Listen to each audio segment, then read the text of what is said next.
ಸ್ವಾಮಿಗಳು ಏನಾದ್ರು ಸುದ್ದಿ ಗೊತ್ತಾಗ್ತೇನ್ರಿ, ಅವ್ರು ಎಲ್ಲಿದಾರೋ ಹೆಂಗದಾರೋ ಏನು ನಮಗೂ ಅವ್ರ ಬಗ್ಗೆ ತಿಳಿ ಬಂದ್ರಿ ಬುದ್ಧಿ, ನಿಮಗೆ ಏನಾದ್ರು ತಿಳಿದತ್ತೇನ್ರಿ ಅಂತೆಲ್ಲ ಮಾತಾಡಿದ್ರು. ಅವ್ರಿಗೂ ಏನು ಸುದ್ದಿ ಗೊತ್ತಿರಲಿಲ್ಲಲ್ಲ. ಅವಾಗ ಅದರ ಕುಂತವ್ರು ಕೆಲವು ಜನ ಸಂಶಯ ವ್ಯಕ್ತಪಡಿಸ್ತಾರೆ.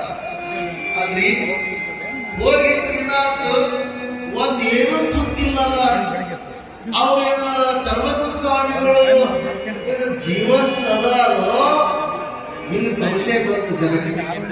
ಜೀವಂತ ಜೀವನದಿಂದ ಅದಾರೋ ಇಲ್ಲೋ, ಎಲ್ಲಿ ಅಡವ್ಯಾರಿ ಎಲ್ಲಿ ಕಾಡು ಪ್ರಾಣಿ ಬಾಯಿಗೆ ಸಿಕ್ಕಿದ್ರು, ಎಲ್ಲಿ ಹೊಳೆ ಹಳದೊಳಗೆ ಮುಳುಗಿ ಬಾದ್ರು, ಅವ್ರೇನು ಅದಾರೋ ಇಲ್ಲೋ ಸಂಶಯ ಕಾಡಾಕತ್ತೈತ್ರಿಪ್ಪ.